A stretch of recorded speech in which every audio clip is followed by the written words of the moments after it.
The world's largest democratic election, the Indian general elections, has already started from 19th April to 1st June.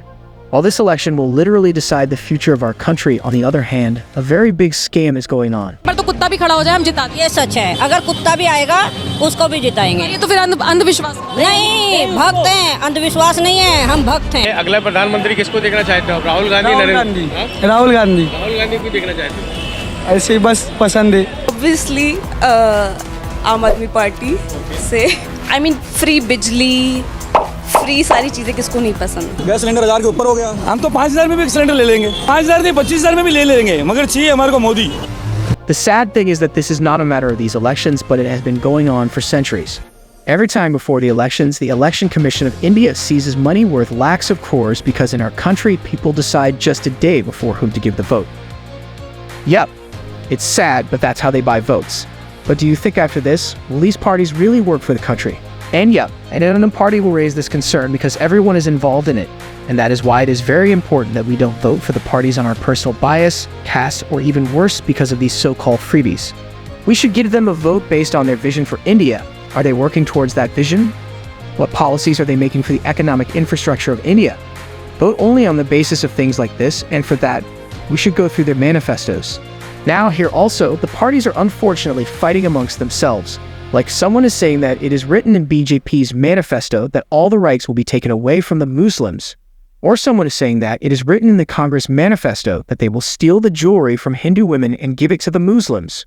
बेटी और माताओं के, बहनों के जो उनके गहने होंगे, उनको ये लोग जब्त करवाने की साजिश रच रहे हैं। कांग्रेस का मैनिफेस्टो कह रहा है कि वो माताओं बहनों का सोने का हिसाब करेंगे, उसकी जड़ती करेंगे, जानकारी लेंगे और फिर उस संपत्ति को बांट देंगे और उनको बांटेंगे जिनको मनमोहन सिंह जी की सरकार ने कहा था कि संपत्ति पर पहला अधिकार मुसलमानों का है। Congress party's manifesto has been prepared in a way that they win election in Pakistan. The party goes to any extent for votes. We should focus on the goal of new India. And this is the high time that we should stop giving votes in the name of religion. And that is why we have explained the entire manifesto of the major national parties of India in simple language so that you don't have to. So let's start the comparison with our first important category, which is controversial policies. So months ago, there were a lot of controversies regarding many policies. These controversies happened so that the public gets confused and divided by these issues. One party got appreciation on these issues while the other party got criticism on these issues. For example, CAA says that all the persecuted minorities, as in non-Muslims, who have come from the border nations of India will get legal citizenship of India. The second is the UCC, under which the BJP government is planning to abolish all the personal laws existing in India and bring a single personal law in the entire country. So, CPIM party's stance on these issues is very clear, and they are clearly saying that they are against both these lodges, and if they come to power, then they will scrap the CAA, which has already been implemented. The issue of Article 370, on which there was a lot of controversy and BJP had abrogated it in 2019, CPIM says here that after coming to power, it will restore that law too. That is, Article 370 will be brought back to Kashmir. And recently you would know that there are a lot of protests going on regarding the demand of including Ladakh in the 6th schedule. CPIM is going to fulfill this demand as well. Apart from this, the farmers' protests are going on in the country. In this, basically the demand of the farmers is for MSP, meaning if they are growing a crop worth $100, then the government should buy that crop from them for $150, and they should get a legal guarantee for this purchase. This is the demand, which will also be fulfilled by CPIM. Now let's see what the Congress has to say on these policies. So what they are saying is that they will give the countrymen the right to freedom of choice of dress and personal law. Basically, what they mean by this is that they will change the laws like UCC and hijab ban. They will grant Jammu and Kashmir and Pondicherry the full statehood tag. And they will also give the 6th schedule to Ladakh because at present all these 3 states are union territories. Congress has made 2 promises for the farmers. One is a legal guarantee to MSP and the other is to provide all the markets to the farmers. Apart from this, Congress has also talked about these 5 more controversial policies. Number 1, abolishing Agnipath scheme. Number 2, GST 2.0, which will be a reiteration of the existing GST. Number 3, Delhi Amendment Act. Number 4, stop bulldozer justice. And number 5 is 7.5 lakh worth of collateral-free loans to minorities. Now let's talk about BJP. They have said it openly that they will implement the CAA law. They will increase the MSP to the farmer, but will not give the legal guarantee of it.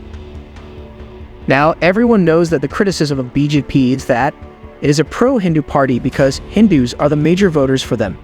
And that's why you will see in their manifesto that they have clearly mentioned that they will document the legacy of Lord Ram globally, which means that if there is any proof of Lord Ram going to Sri Lanka, then BJP will document that proof. And secondly, it will restore the Hindu civilizational sites globally. For example, there's Angkor Wat Temple in Cambodia. BJP will restore it. Similarly, other temples too. Congress also has allegations that it is a pro-minority party in their manifesto. Also, you can see that it is clearly mentioned that he will not support the majority at all and will give special protection to the minority. They will implement freedom to love and marry in the country. I know it's filmy, but that is what it is. Now it is basically proposed to counter the Love Jihad Act of BJP. Apart from this, they are also trying to consolidate minority votes through promises like reservation and creation of tribal clans. If we talk about CPIM, then everyone knows that their idea is of communism. That is, according to them, there should be complete state control by ending privatization in the country. There should not be any division in the country on the basis of religion or caste, and there should be absolutely equal distribution of wealth. For example, the one who earns money by working should have the same amount of money as the one who does not work. And the irony is that they have promised to remove the anti-conversion law, which prevents conversion through fraudulent means.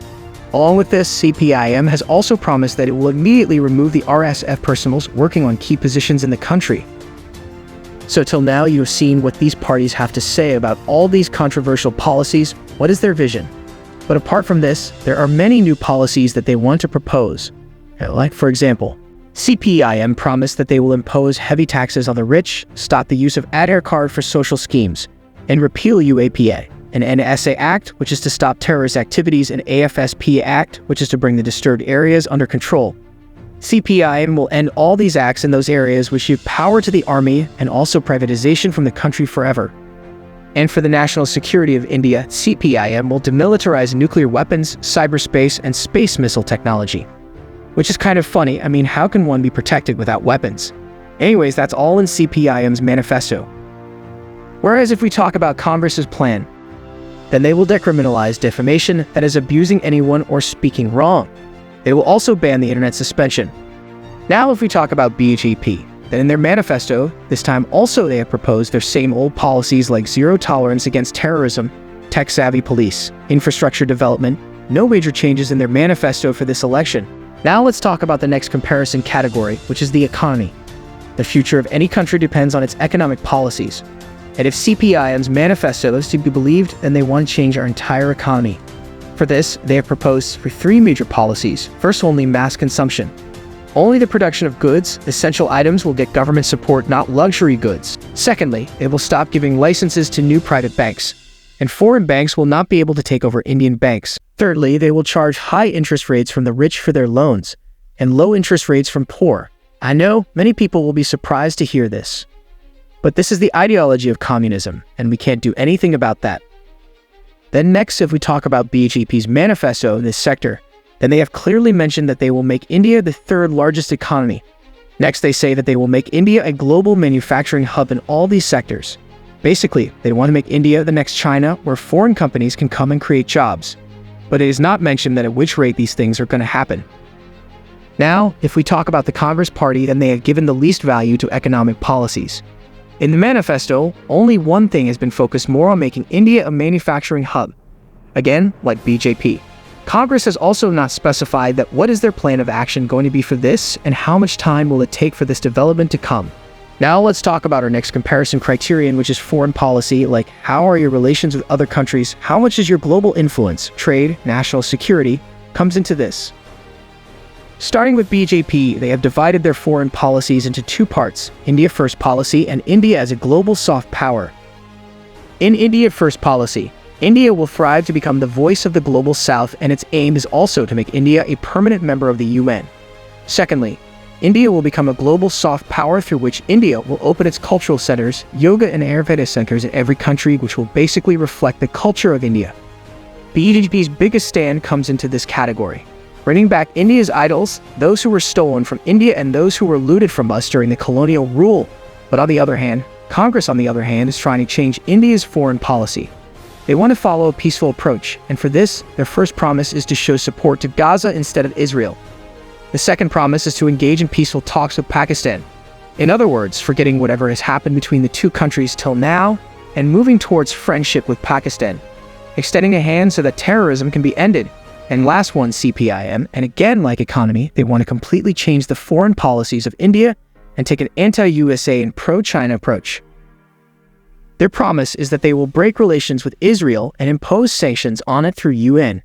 And by breaking all the agreements and diplomatic relations with the US, they will oppose it at the international level. And will leave US-led groups like Quad and I2U2. And this is also obvious because the US spreads capitalism that's against their party. Next, it will build good relations with Pakistan and China and resolve border disputes with China through acceptable means. Again, it is obvious because they also believe in the same ideology. That is why perhaps CPIM is so confident about this. But again, my question is here, what is the meaning of solving border dispute? I mean, at least one country will have to bow down, right? Without that, how will this border dispute be solved? Then who will bow down, China or India? Next, the success of one country depends on how much attention the country pays to education and health. Again, let's start with CPIM in this sector. So their point is that they will make healthcare facility free for all, plus 5% of GDP will be allotted for this sector. I personally feel that this is a very good vision. If we talk about the education sector, then they will cancel the new education policy because CPIM has a lot of concerns about this policy. Now, 6% of GDP will be spent on the education sector and the higher education system. Wherever there are religious and communal-based concepts in the textbooks, all of them will be completely removed, again hinting towards communism, typical anti-religious values. Now, if we talk about the promise of Congress in this category, then first of all, free healthcare will be provided to everyone in hospitals. Along with this, they will also give insurance benefit of Rs. 25 lakhs to the poor and farmers. Secondly, in the education sector, Congress has also talked about completely changing the new education policy and adding scientific temperament and constitutional values in the textbooks. Again, hinting towards BJP's decision of removal of Mughal history. Lastly, talking about BJP, they are repeating its old policies, because in the entire manifesto they added nothing about it. Now the most important thing for the development of any country is its infrastructure and technology, which represents the status of a country internationally, and which attracts FDI in India, and boosts the Indian economy. Let's start with CPIM. First of all, they have promised to create public-oriented infrastructure. And if we talk about technology, CPIM has gone quite aggressively. They have promised that they will provide funding to AI, Internet of Things, bio and nanotechnology, and will invest 2% of the overall GDP on this sector, which is very futuristic and a nice idea. Congress has also talked about many reforms to bring development in this sector, like reforms in modern train infrastructure and road toll tax. They say that they will give money to private companies to build infrastructure projects, but will not allow those companies to operate those projects. Then next, they want to implement multimodal urban transport, in which trains, subways, and buses will be connected to each other. If we talk about the field of technology, and the major step of Congress will be that they will support the manufacturing of AI and robotics. Now, BJP is saying to make India independent in the energy sector by 2047 in. These are the promises that they are making. And here you will see that all these promises were also made in their earlier manifestos. The same promises have been made which will remain the same for the next 5 years. Now let's talk about the most important thing. The benefit for us, what good is happening to the citizens? Basically, what benefits are these parties offering to the people of India? So, first of all, if we look at the manifesto of CPIM, they have divided the citizens into 3 categories and explained their benefits. First, pension of 6,000 rupees a month for senior citizens. Second, women for whom 1/3 seats will be reserved in the state assemblies and the parliament. Third, youth will get the right to work. But apart from this, there are 2 more things for the public in their manifesto. Like they want to give a pension of 6,000 rupees to all. Now, coming to Congress, they have the same approach as CPIM for senior citizens. 1,000 rupees will be given as pension, and for women, they have promised to give 1 lakh rupees to the women of every poor family under the Mahalakshmi scheme. Females will also get maternity benefits and compulsory leaves in the workplace, Plus, these people will also reserve 1/3 seats for females, but with immediate effect and not like BJP in 2029. And finally, as per the vision of Congress, the youth will get apprenticeship, meaning the government will have to give them internship work. If not, people will have the right to file a court case. And yes, Congress is the only party which has also talked about compensators for those students who are victims of paper leak. In fact, they even said that they will also give one-time compensation to those students who could not give public exams like UPSC during COVID. If we talk about BJP's manifesto, then again, they want to promote all their old schemes more aggressively. Only 4 things have changed regarding the reforms. Firstly, along with building infrastructure and transport system for senior citizens, they will also create a story-sharing portal for them. Secondly, there will be doorstep delivery of government services for them. Thirdly, new laws will be introduced to prevent paper leaks. And lastly, they will build and ultimately reduce the cost of construction and registration to fulfill the common man's dream of having his own house. So now that you have clearly understood the manifestos, I have a question for all of you. Are the manifestos of all these parties really beneficial for India and the people of the country? A while ago, the print report came out in which it was told that today there are 539 MPs in the country. 29% MPs are facing serious criminal charges like rape, murder, and kidnapping. But still these shitty people's wins. Why? Because the brutal reality is that people go and vote in the name of religion, caste, or even a bottle of liquor, or even as devotees. And that is why these parties openly lie to us. As I had said in the beginning, also the goal of New India should be very clear, please. Stop voting in the name of religion and caste.